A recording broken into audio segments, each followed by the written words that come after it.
chọn con này cũng dài nhá. Cúi à thế kia. Có cái chặt là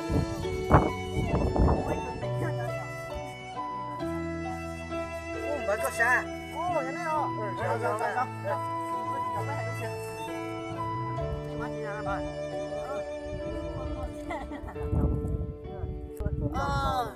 Bây giờ là cú à, mà không cầu to, nhất có xe có gì vậy?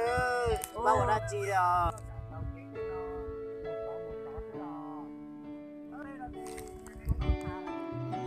Bây giờ bây giờ thì nó có là thả ta cho lúa xí rồi. Nếu mà bây chỉ cần chào nghe bây lúa bây chỉ muốn nghe chứ nó chỉ là bây rồi.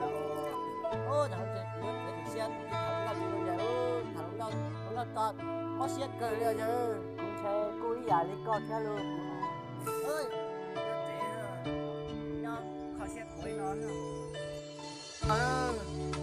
nó cũng mà không cầu cho thì cũng là nhớ thì nó sẽ được có tiền đua cúi thấu ư tàu ok xưa ở vậy.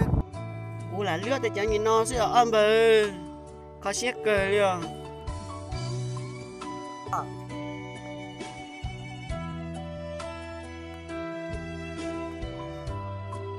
Tiệt tiểu có chân đốt không đâu nó hay tạt đi ở dư. Mà đi có thể giá ta sẽ đi nó sẽ đi tổng nó chỉ mua này ở đây. Chỉ hai đi con đi heo. Mà nó cho đi một tàu chùa mình thường đi ra. Sư, cú na cú tự yếu con nhà cú tự cho. Wow, coi mua đi con thế nào? Ô, Sao chị chỉ mua là cái tiền mua con thế à? mua ho. Để ô trả có tiền cho mà. Bây giờ của này này có những cú tiêm mặt cho. Mua đi con thế nào? Con mua ho. Con nhà cú thế họ những cái nào? Thấy có cái hậu này hậu dính hậu. Tại chỉ là chủ sẽ hậu nó. Nét tụi này con nét tóc cú trời à. Thảo nè, cũng mà chế nạp cho con lưu xưa.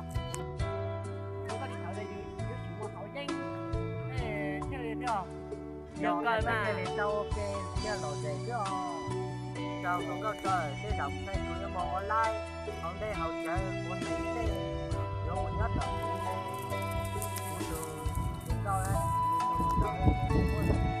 tàu nữa đây này quay trả nhá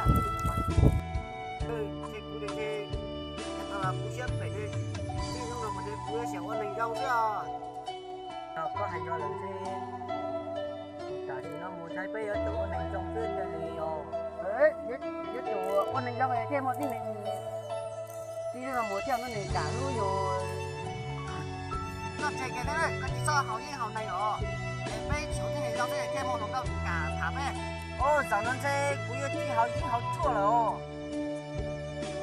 dạo nó xe bé chủ con này trong mua đi đây thì mua xuống gạo thả bé rồi đây kia sai tàu gì thế giờ đi có hài luôn bự rồi tại vì nó mà bé sau mình thể nữa giờ bé mình thể lo lấy nhớ trả bé rồi mình thể đó đây là có nhiều tàu kia thì đó nó mình trong mua rồi nó chạy